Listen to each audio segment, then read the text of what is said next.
Namaste, welcome to Edu9 Career Guidance, Josh Innovations Private Limited, Edu9 Overseas Consultancy. ఈ వీడియోలో మనం కరీంనగర్లో ఉన్న గవర్నమెంట్ మెడికల్ కాలేజ్ గురించి అయితే ఇన్ఫర్మేషన్ తెలుసుకుందాం. అసలు కాలేజ్ని ఎప్పుడు ఎస్టాబ్లిష్ చేశారు, కాలేజ్ ఇంటేక్ ఎంత, అడ్మిషన్ పొందాలి అంటే బేసిక్ ఎలిజిబిలిటీ క్రైటీరియా ఏంటి, హాస్టల్స్ ఉన్నాయా, హాస్టల్ ఫీజెస్ ఎంత, కాలేజ్ ఫీజు ఎంత, ఇవన్నీ కూడా మాట్లాడుకుందామండి. ఈ కాలేజ్ వచ్చేసి మనకి 2023లో అయితే ఎస్టాబ్లిష్ చేశారు. క్లాసెస్ వచ్చేసి 2023-24 అకాడమిక్ ఇయర్ నుంచి అయితే స్టార్ట్ అయినాయి. యాక్చువల్గా 15 సెప్టెంబర్ 2023లో అయితే ఇనాగ్రేషన్ జరిగింది. ఓకేనా, మనకి ఇదొకటే కాదు, ఇంకా మిగిలిన యాక్చువల్గా 9 కొత్త కాలేజెస్ అయితే స్టార్ట్ చేశారు కదా. ప్రతి జిల్లాకి ఒక మెడికల్ కాలేజ్ ఉండాలన్న దాంట్లో భాగంగానే ఈ కాలేజ్ని కూడా స్టార్ట్ చేశారు. అప్పటి సీఎం కె చంద్రశేఖరరావు అయితే కనుక మనకి ఈ కాలేజ్ని అయితే స్టార్ట్ చేశారండి. ఎగ్జాక్ట్గా లొకేషన్ గురించి మాట్లాడాలంటే Kothapalli Jagtial road, national highway 563, Karimnagar జిల్లాలో అయితే ఉంది. Okay right. ఇక క్యాంపస్ విస్తీర్ణం వచ్చేసి 25 ఎకరాల్లో ఉంది మనకి క్యాంపస్. మనకి Kaloji Narayana Rao university of health sciences అండర్లోనే ఉంది. మనకి ఈ కాలేజే ప్రతి విషయాన్ని టేక్ కేర్ చేస్తుంది. అంటే ఎగ్జామ్స్ కండక్ట్ చేయడం కానీ, కౌన్సిలింగ్ కానీ, రిజల్ట్స్ కానీ ఇవన్నీ కూడా వీళ్ళే చూసుకుంటారు. ఇక దేశంలో ఉన్న అన్ని మెడికల్ కాలేజెస్కి పర్మిషన్స్ ఉండాలి. పర్మిషన్స్ అనేవి ప్రతి సంవత్సరం మారుతూ ఉంటాయి కూడా. ఇప్పుడు రీసెంట్గా ఏం మాట్లాడుకోవాలి అంటే తెలంగాణలో ఒక కాలేజు, ఆంధ్రాలో ఒక కాలేజ్కి అయితే పర్మిషన్స్ అయితే ఈ అకాడమిక్ ఇయర్ రద్దు చేశారు. మరి వాళ్ళు కోర్టుకు వెళ్తారా, తీసుకొస్తారా అనేది డిఫరెంట్ ఇష్యూ. కానీ ఎన్ఎంసీ నామ్స్ ప్రకారం ప్రతి సంవత్సరం వాళ్ళు అనేది చెక్ చేస్తూ ఉంటారు. సో నామ్స్ అనేవి సాటిస్ఫై అయితే కనుక కాలేజ్కి పర్మిషన్స్ ఇస్తారు ఆ అకాడమిక్ ఇయర్కి, లేదు అంటే రద్దు చేస్తారు. సో ప్రతి కాలేజ్కి నేషనల్ మెడికల్ కమిషన్ యొక్క గుర్తింపు అయితే ఉండాలి. రైట్. ఇక మనం మాట్లాడుకుంటున్న కరీంనగర్ కాలేజ్కి వచ్చేసి టోటల్ ఇంటేక్ వచ్చేసి 100 సీట్లు. ఓకే, ఈ 100 సీట్లని ఎలా క్లాసిఫై చేస్తారో తర్వాత స్లైడ్స్లో చూద్దాం. రైట్. ఇక ఫర్దర్ డీటెయిల్స్ చూద్దామండి. అడ్మిషన్స్ ఎలా తీసుకుంటారు, అడ్మిషన్ క్రైటీరియా ఏంటి అంటే మనకి బైపీసీ స్ట్రీమ్లో, లేదు అంటే ఎంబైపీసీ స్ట్రీమ్లో, లేదు అంటే ఈక్వివాలెంట్ ఎగ్జామినేషన్స్లో మనం ఇంటర్మీడియట్ అనేది కంప్లీట్ చేయాల్సిన అవసరం ఉంటుంది. సో ఎవరైతే ఇంటర్మీడియట్ చదువుతారో వాళ్ళకున్న నెక్స్ట్ ఆప్షన్స్ చూసుకుంటూ ఉంటారు కదా. కాంపిటేటివ్ ఎగ్జామ్స్ రాస్తారు. నీట్ యూజీ ఎగ్జామ్ అనేది రాస్తే నీట్ యూజీలో వాళ్ళు క్వాలిఫై అయితే, సో నీట్ యూజీలో వాళ్ళు మస్ట్ అండ్ షుడ్గా క్వాలిఫై అయితే వాళ్ళు ఎలిజిబుల్.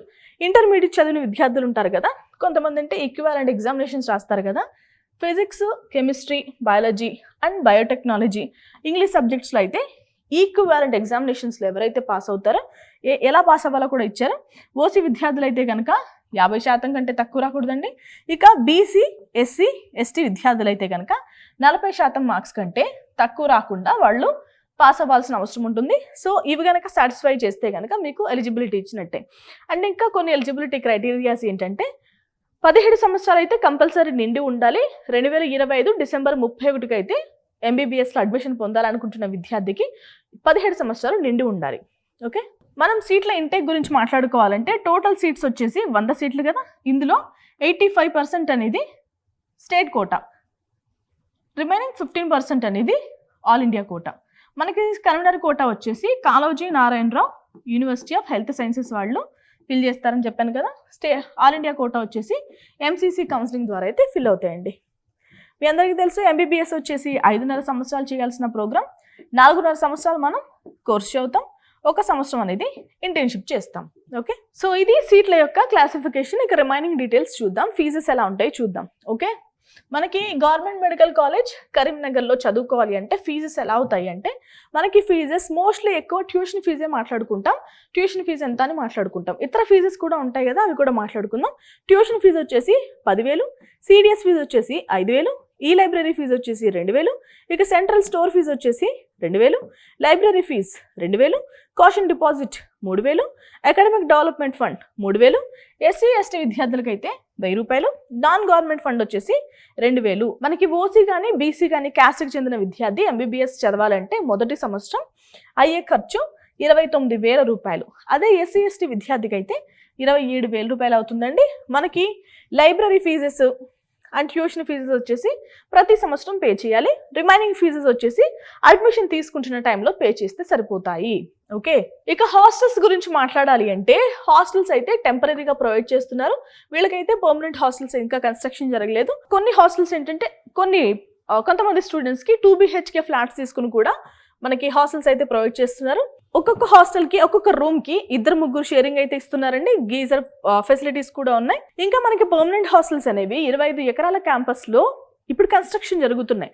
మీరందరూ గమనించాల్సిన విషయం ఏంటంటే కొత్తగా ఎస్టాబ్లిష్ చేసిన కాలేజెస్కి అంటే 2021 తర్వాత 2019, 2021 కేసీఆర్ ప్రభుత్వం ఏదైతే స్టార్ట్ చేశారో ప్రతి జిల్లాకి ఒక కాలేజ్ ఉండాలి అని, సో అందులో భాగంగా ఏర్పాటు చేసిన కాలేజెస్కి పర్మనెంట్ హాస్టల్స్ అయితే ఇంకా అంత చెప్పుకునేంత రేంజ్లో అయితే ఇంకా డెవలప్ కాలేదు.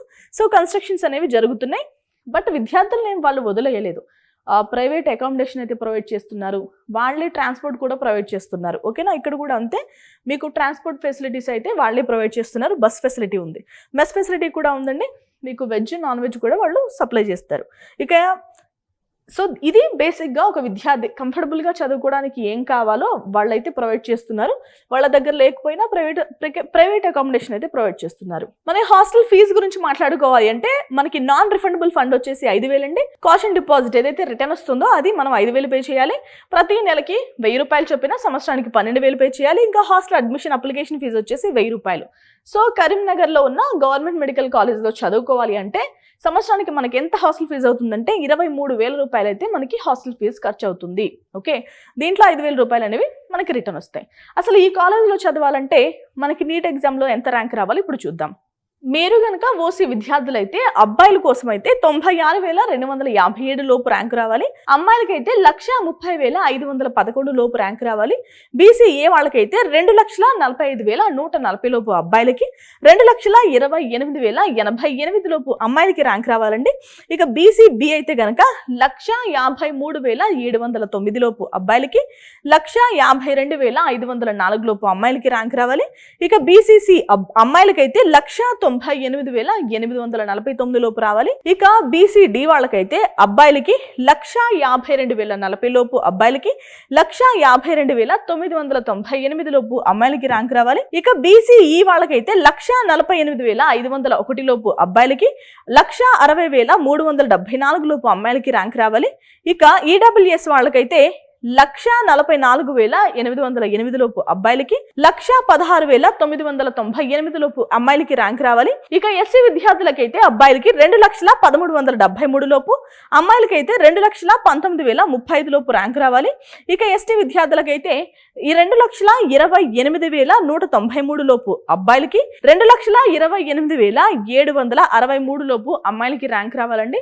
సో గవర్నమెంట్ మెడికల్ కాలేజ్ ఏదైతే ఉందో కరీంనగర్లో, ఈ కాలేజ్లో మనకి అడ్మిషన్ కావాలంటే నీట్ ఎగ్జామ్లో ఈ ర్యాంక్స్ లోపు అయితే మనకి ర్యాంక్ వచ్చి ఉండాలి. ఇది వాళ్ళ వీడియో. మరొక కాలేజ్ వీడియోతో మళ్ళీ కలుద్దాం. నమస్తే.